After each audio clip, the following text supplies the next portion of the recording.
Phil Spencer and Microsoft might actually be the heroes we've all been wanting and didn't even realize. Phil Spencer just came out and said something that just blew my back out. Now, Phil Spencer talked about a lot of things, and it's not just Call of Duty. This is a 40-something minute podcast where they talk about Activision, Blizzard. But the one main thing he said that caught my attention and made me actually watch the entire podcast was this. He said he wants to make sure any old IP that they revisit has a passionate team that wants to make a difference, not just for financial gain. Now, even though he's only referencing old IPs in this quote here, this shows me he's more focused on passion and creativity than he is on making the almighty dollar. Not because he doesn't want to make money, but Phil Spencer's a gamer himself. And as a head of Xbox, I think he sees it long-term. Right now, Bobby Kotick and his little minions, they're only thinking short-term. How can we make as much money as possible right now? Phil Spencer knows that that pot is a lot bigger and he can get the best of both worlds, making the gaming experience the best it could possibly be. And when we're happy, we'll spend more money, making them more money in the long run. And to be fair, dude, I'm all for everyone making a shit ton of money as long as we're happy. If I'm enjoying myself, I'll shell out some money for microtransactions and things like that. I mean, think about Black Ops 3 and Black Ops 4. We were spending a shit ton of money in those games and they were a lot of fun. I think the biggest thing right now Activision's lacking, especially in the Call of Duty world, is not the passionate developers. I do think they exist, is again the long-term vision. Now, the Microsoft sale has been up in the air for the last 2 years, and maybe that's why they've just been doing a cash grab, make as much money as possible right now, then they sell it to Microsoft and they come out on top in both aspects. I'm not sure what the reasoning was, but it definitely tanked the game altogether. And we are seeing a little spark of light as well with MW3, which is also getting me excited. And he also confirms that no Activision Blizzard games will be on the Game Pass until at least 2024. And just to give you cliff notes, he does talk about no exclusive skins or DLC for Call of Duty, which is huge. PlayStation's had really our nuts in the vice for the last, I think, 4 or 5 years. For Call of Duty players on PlayStation and in the future on Nintendo, I want you to feel 100% part of the community. I don't want you to feel like there's content you're missing out, there's skins you're missing out, there's timing that you're missing out on. That's not the goal. The goal is 100% parity across all platforms as much as we can for launching content. I say as much as we can on parity because clearly some platforms have resolution and frame rate differences just based on perf.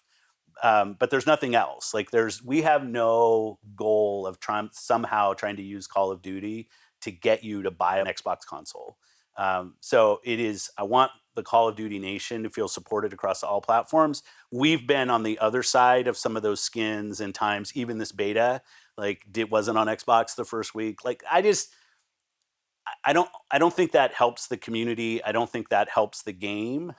And so it's the focus if you're a PlayStation player, you're a Nintendo player, PC player, or an Xbox console player. So unfortunately, they've gotten things a week early. I think it used to be 2 weeks early at one point during the Black Ops 4 days. That is no longer going to be a thing. In fact, I do believe that Call of Duty Modern Warfare 3 is the last Call of Duty. I may be wrong, but I'm pretty sure it'll be the last Call of Duty that has any exclusivity period to PlayStation. We hit on passion in the beginning of the video, and passion is a very important aspect when you're making games for gamers, especially usually by gamers. This next clip is going to be a former employee with Blizzard who sheds a little bit of light on the situation he was in, his vision on what Blizzard was kind of heading towards before the whole Microsoft takeover. I think the future holds for Blizzard. Is its ship sinking, or has the sun not yet set on the Blizzard Empire? Well, Blizzard is dead. It is a corpse. It is a corpse being puppeteered by Activision and Bobby Kotick. And it's going to be used as basically a factory to put the Blizzard stamp on things and stoke nostalgia to get sales. And that's it. So he is speaking purely with no Microsoft in the picture, just what he believes Blizzard was on the course of. And if you guys have played Blizzard games recently, you already know this. World of Warcraft just tanking, Call of Duty tanking, Diablo kind of doing this, came out hot, died, now it's coming back, who knows? And Overwatch, which is one of my favorite games, completely just driven into the graveyard. So stop holding out hope that Blizzard is going to come back. Everyone who founded Blizzard, all the principles that Blizzard was founded on, they're gone or they're dead. No one died. Sorry, the principles are dead. He said something that really stuck out, and it's the word principles. Principles, in my opinion, are the core foundation, what most businesses should have. That way they don't lose sight of their vision and where they came from. Because at the end of the day, when a company is created and it starts to build, it's building off those principles. But unfortunately, when a company creates that much of a wave in the industry and becomes top dog and a lot of people come in and out and there's a giant power shift. Those principles are either there and held on to and ran with by the next leadership group, or they're lost forever. And he was spot on when he said the principles are dead. Think about 2003, 2004 World of Warcraft. Think about the older Warcrafts and StarCraft, even Overwatch in 2016, which again was the reason why I got into content creation. It was one of my favorite games, even to this day. That was game of the year, and it instantly died.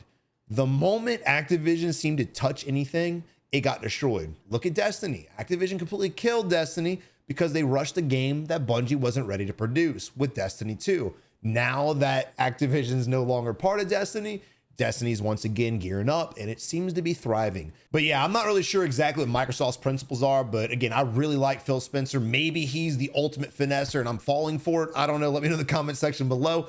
But again, he's a real gamer. We've seen him game. People have gamed with him, seen him as a random teammate. He's just a gamer through and through. He's one of us. And what better of a leader to have in charge of all these games, including Call of Duty, than to have a leader that's actually a gamer. You know, we as YouTubers and streamers, we always put out our opinion, whether it's right or wrong, we have our opinion, but he's actually a guy who's opinionated, and he's also a guy that can make changes. So I'm excited to see what happens with Microsoft and to step away from Bobby Kotick and his team. Now, I don't know if Bobby's going to be gone. He might still be there. That's yet to be determined. But again, with Phil Spencer in charge, hopefully no matter who is there, we start seeing some actual changes and these games start becoming fun again.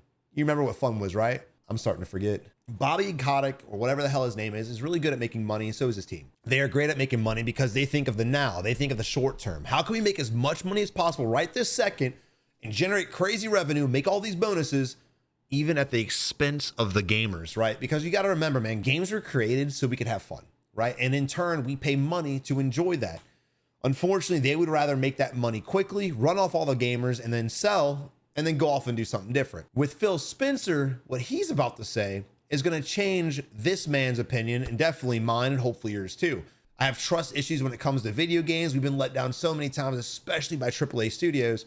But Phil Spencer, really, with his transparency and the way he talks about passion and talking with the teams, just let the clip speak for itself. Reason I'm flying to Stockholm today to go see the King teams. I'm excited about that. Next week, I'll be down in Southern California to see the Activision teams and the Blizzard teams. I want to go in, I want to listen, I want to learn, I want to hear what they're passionate about, their feedback, their energy. And to me, when I think about where we're trying to go, it always starts with the teams, right? The teams have to feel motivated, they have to feel inspired, they have to feel safe, they have to feel heard. And because their passion, their commitment to the things that they build, the way they run their games, as I kind of mentioned before, is to go spend time with the teams. Because I just don't think that a team working on something that isn't their passion leads to the best result. And I want to make sure that when we're going back and visiting something, that we do it with our complete ability, a motivated team that wants to go work on something and make a difference, not just create something for financial gain or create something for a PR announcement and not deliver. He doesn't want to create something just for a PR stunt, basically. And we know how much Activision loves to put on a show, create this PR stunt, build this hype. And hopefully with everything that he said and all these different points he's hitting on through this entire podcast, building the hype is great, but hopefully he can get these teams on the same page with that creativity and they can really deliver something that's just great for gamers. To be fair, I think Rockstar is probably one of the only studios right now that consistently drops bangers.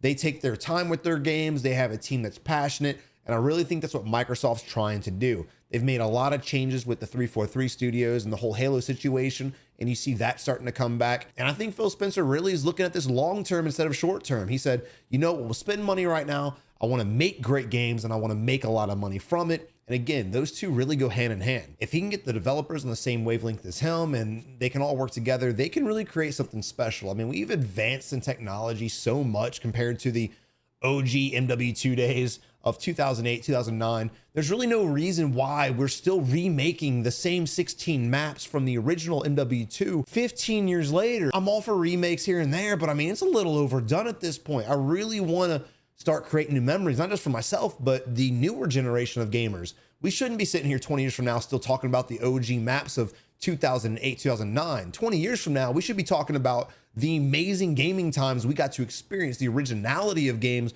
we got to experience in 2023. And again, going back to the money aspect and the cash grab of Activision, I don't care what anyone spends their money on. It's your own prerogative. But at the end of the day, for me personally, and you guys might be able to relate, it's not really rewarding to buy anything in the store or even the battle pass, because if you think about it, they release a battle pass every 2 months and the skins just get better and better and better. So realistically, if you just wait until the last season of Warzone 2, you can get the best looking battle pass skin that there is. It's just weird to me that I look at the progression of Warzone 1 and how they started off with basic operators and it advanced into this crazy like bunny rabbit with these rabbit ears and reactive camos when it's talking about the guns.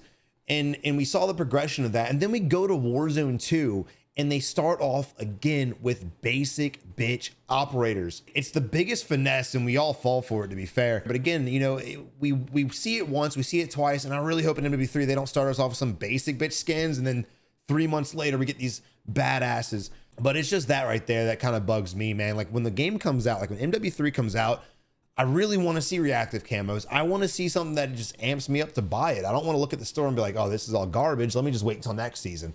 I don't want to get battle passes that don't allow us to do custom things with the camos, because when we buy a battle pass and it's like, cool, you get these badass skins for this gun, this badass skin for this gun, but you can only put it on that gun. And then what if that gun gets nerfed, which it usually does? I mean, it was a meme in Warzone 1. The moment that they came out with a badass skin, everyone joked it's going to get nerfed in a week. And every time it got nerfed. I mean, the Swiss, for instance, was one of the most underrated weapons when it came to skins. They didn't have shit for camos or reactive for that gun at all, but they ended up dropping these badass reactives where it turned into a snake and it looked really cool. And then they nerfed the crap out of it legitimately almost the next day. What I would like to see personally in battle passes, again, to make the consumer happy and just really amplify my want to purchase battle passes and camos, is just simply what they're doing now with the event. Look at the Halloween event right now. We haven't been able to achieve it yet, but at the very bottom of the Halloween event, you get this camo you get to unlock for any gun. That's what we really need to get in battle passes when we buy these skins in the shop. Instead of just giving me a cool camo for one gun, give me a camo layout that I can put on any weapon that I want. I mean, shit, look back at the Rose skin. So many of us bought the Rose skin because it was broken, just for them to nerf it. And even in more recent times, the 100 Thieves skin, it was broken. Granted, I'm glad it got nerfed, but it was broken. We all bought it, and then they nerf it with no chance of a refund. So I don't know. Again, it's more personal for me, guys, but that's just really what I think Activision's worried about. I'm really excited for Microsoft. I'm really excited for Phil Spencer. And you know what, dude? After this interview and this podcast, which I will link in the description below, I have a lot of faith in Phil Spencer. He seems very down to earth. And if you watch the podcast, just read his body language, look at his demeanor. He's comfortable in that zone with other gamers, again, because he is a gamer, because he plays his own things. He knows what to look for. When was the last time you think Bobby Kotick touched the game? Never. And honestly, that's what we need at the end of the day, is some leadership who understands what we want as gamers, because them themselves are gamers. The only way a company can know its consumer is to put themselves in the shoes of the consumer. And that, unfortunately, is not something that the current Activision leads and teams have the capability to do. But again, this is not going to happen overnight. I know on a smaller scale with a company, it takes a lot of logistics just to take over and fully understand what's going on before they can start making changes. And with a company at this scale, and actually technically 3 companies with King, Blizzard, and Activision, it's going to take a long time before we really see the effects of the changes that are made. But again, Game Pass is looking like it would be 2024 before we start seeing a lot of these games on there. They do have a lot of interest in mobile, which is why they purchased King. So you mobile gamers out there, get ready to see a lot of cool shit on mobile in the next few years, I'm assuming. And again, with Call of Duty, Overwatch, Hearthstone, World of Warcraft, I can't wait to see what they do with these games. And also the title of StarCraft has kind of just been sitting there.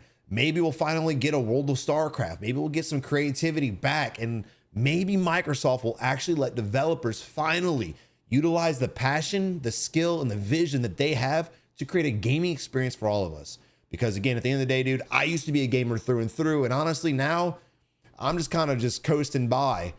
This right here is a very exciting moment. We could honestly be seeing the next rendition of gaming history being made just because, again, it doesn't seem like Phil is really after the money. Of course, making money is cool, but he's more focused on the passion and making gamers happy to achieve that end goal of Microsoft making money.